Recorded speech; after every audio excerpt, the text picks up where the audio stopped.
I have always had the deep understanding for myself that if anything was going to move forward in my life, that I was going to have to be responsible for making that happen.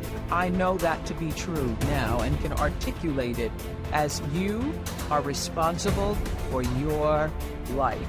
And if you're sitting around waiting on somebody to save you, to fix you, to even help you, you are wasting your time, because only you have the power to take responsibility to move your life forward. And the sooner you get that, the sooner your life gets into gear. This is what I know from doing 25 years and thousands of interviews on the Oprah Show. It does not matter where you come from. I have seen people come out of the desert, walk across the desert, being born in the most dire circumstances. Doesn't matter what your mama did, whether she did or had a PhD or no D. What matters is now, this moment, and your willingness to forgive the past, take responsibility, and move forward. You need activation energy to start the change. That's the key to creating any kind of change. That's the ethical requirement of individual being in the proper sense, is to constantly know that you're not what you could be, to take responsibility for that, and to commit yourself, like body and soul, to the attainment of that ideal. If you think about the times when you're at peace with yourself with regards to how you're conducting yourself in the world, it's almost always conditions under which you've adopted responsibility. The most guilt I think that you can experience is the sure knowledge that you're not even taking care of yourself, so that you're leaving that responsibility to other people. There is no capability difference between you and someone you consider to be an ultimate role model of success. The only difference is they've learned to use their mind and body with more power on a consistent basis. They've learned to manage their state. They've learned to use their body effectively. Whether they know it or not consciously doesn't matter. And they've learned to control their mental focus. Remember, whatever we concentrate our focus on consistently, strive to learn from it, and make new distinctions about it, we will get great at it. I need you to evaluate yourself and ask yourself the question, how are you wired? When you hear the word notice it, when you have a trial or a tribulation, how are you wired? You hold on to it and you recycle it. Do you realize that every day you thought you wasn't gonna make it? Do you remember them days when you thought it was absolutely unbearable and you thought you wasn't gonna endure that one? Do you know that your survival rate for every last one of them bad days is 100%? You survived every hater, you survived all the evictions, you survived the firings, you survived all the trouble you ever been in. Your survival rate is 100%. One of the things you gotta understand, my friend, is that you're supposed to fail. You're supposed to fail, because failure is the stepping stone to success. It's not just cliche. Failure is an experience that lends to wisdom that ultimately makes you a stronger version of yourself. Like, until I make my dreams become a reality, I'm not quitting. I don't care how much money I have to invest. I'm gonna continue to do this until I become successful. All right, I've got a rule called the show up rule. All right, somebody said you can pretend that you care, but you can't pretend that you're there. The only way you can be there is to show up. And what I'm asking you to do for me, you'll never be a failure if you show up every single day.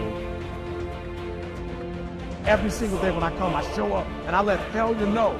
Failure is not an option. So what, it takes 12 years to get a point. Failure is not an option. Failure is not an option. You can't even let it speak into your brain. It's not even a second. You have to know that this thing is going to work. Come bad or high water, whatever it is that I set out to do, it may not happen in 6 months, it may not happen in a year, it may not happen in 2 years, but at some point, my dream is going to become a reality. Concentrate every minute like a Roman, like a man, on doing what's in front of you with precise and genuine seriousness, tenderly, willingly, with justice. And on freeing yourself from all other distractions. Yes, you can, if you do everything as if it were the last thing you were doing in your life, and stop being aimless, stop letting your emotions override what your mind tells you. Stop being hypocritical, self-centered, irritable. You see how few things you have to do to live a satisfying and reverent life. If you can manage this, that's all even the gods can ask of you. Do not disturb yourself by picturing your life as a whole. Do not assemble in your mind the many and varied troubles which have come to you in the past and will come again in the future, but ask yourself with regard to every present difficulty, what is there innerable and beyond? Endurance. You would be ashamed to confess it. And then remind yourself that it is not the future or what is past that afflicts you, but always the present, and the power of this is much diminished if you take it in isolation and call your mind to task if it thinks that it cannot stand up to it when taken on its own. Think of your many years of procrastination. How the gods have repeatedly granted you further periods of grace, of which you have taken no advantage.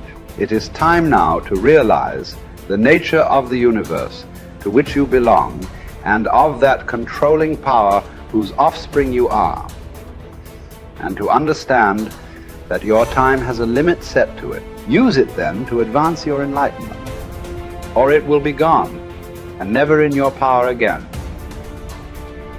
Men seek retreats for themselves, houses in the country, seashores and mountains, and thou too art wont to desire such things very much.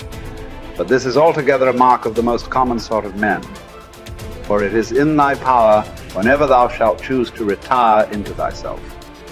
For nowhere, either with more quiet or more freedom from trouble, does a man retire than into his own soul, particularly when he has within him such thoughts that by looking into them he is immediately in perfect tranquility.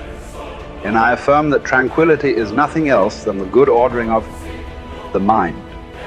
Constantly then give to thyself this retreat and renew thyself, and let thy principles be brief and fundamental, which as soon as thou shalt recur to them will be sufficient to cleanse the soul completely, and to send thee back free from all discontent with the things to which thou returnest. For with what art thou discontented? With the badness of men? Recall to thy mind this conclusion, that rational animals exist for one another, and that to endure is a part of justice, and that men do wrong involuntarily. And consider how many already after mutual enmity, suspicion, hatred, and fighting have been stretched dead, reduced to ashes, and be quiet at last.